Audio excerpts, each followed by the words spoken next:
Hello. So, what has happened in past Earth life? Well, we are here to discuss everything to do with that. So, first came the Big Bang, then came everything else. It was a tough task for everything that did happen eventually, and Big Bang, it threw a lot of curve balls. Let's just say that, and it's really tough to find every little detail. But so the Big Bang happened, the galaxies and all the universes and all that, they did expand away from all of each other ASAP as soon as that happened, because they could not, like, obviously get cooked up as a ball, but they did, of course, get separated a bit far in the terms of the whole structure. So as we speak today, it is continuing the separation of it all, but it might actually be reversed at the moment. And now that, I reckon, is a good thing. But with that said, the next thing that happened after the Big Bang, different galaxies were forming, different solar systems, different stars and all that. And that came for a lot of complications afterwards when you see things like the solar system of ours and the Milky Way really get evolved, and it's tough, it is, to figure out them tiny details. But my thinking is that all the gas giants and all of that, they were formed in the solar systems, in the Milky Way, in the galaxies and all that. And now what actually did happen is that one of the unstable planets, as soon as our solar system was getting formed and getting all stable, there had to be some element of surprise, and that came from the planet Mars, which crashed into our Earth and formed a bit bad on Earth's part, but also on Mars's part, because they say that the life on Mars couldn't evolve because they are losing every atmosphere that they could. That the planet is happening at the moment.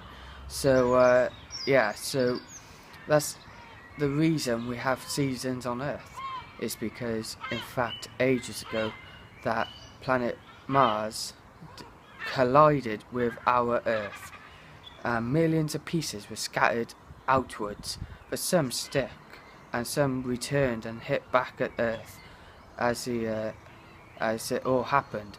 So when that happened, the Earth was evolving anyway, but that just put a spanner in the works, and that ideally created our own moon we see today every night. Well, most nights if you get the clear sky, but that is how the moon's formed. And at the moment, the moon is weakening the gravitational pull from Earth every year slightly, and eventually it might just weaken enough that we might not even have a moon in the future. So what does that tell Earth for the future? Well, let's just scroll back to the past and see what happened really. So the moon was formed after a load of billions of years, and then the dinosaurs evolved. They started with bacteria, they started all that evolution, then went up to dinosaurs. Then guess what? The dinosaurs were getting a bit too cozy in their liking and got smashed by an asteroid that obviously made them extinct. But with that happening, the Ice Age happened straight after, evolving the human race, and things got a little tasty for the humans, as the same thing happened, but thank God there weren't any asteroids to destroy our human race. So that's that. But yeah. Then when the human race evolved after an ice age, the everything started to get stable again. Then, of course, the future of planet Earth is uncertain, but it is believed that when our own star, the Sun, has its own life cycle as well. So it's 3/4 of the way through that life cycle, and in the next 5 billion, 6 billion years or so, that life cycle will dissipate, and indeed the Sun will expand and gulp the inner planets such as Mercury and Venus, and fingers crossed Earth is further outwards in terms of the solar system by then, because the Goldilocks zone would be moved as well, so stuff like that will evolve. Earth at the moment is evolving still, and yeah, the Sun afterwards, after it's gulped Mercury, Venus, and potentially, unlikely will be surviving years like that to come, but if humans do still stick around, then that time of surviving has come and gone, because believe it or not, the Sun will engulf the planets within, so it'll get bigger and bigger.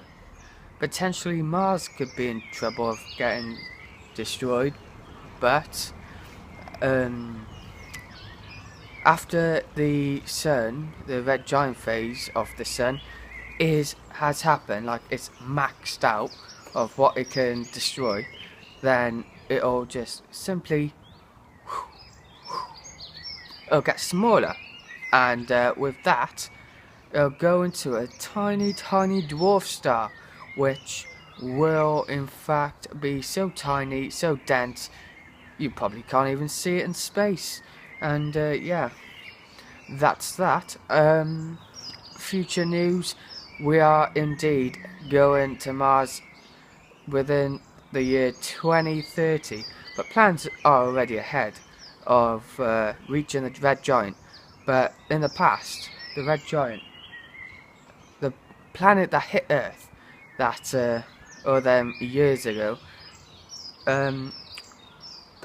that the NASA are trying to wiggle around the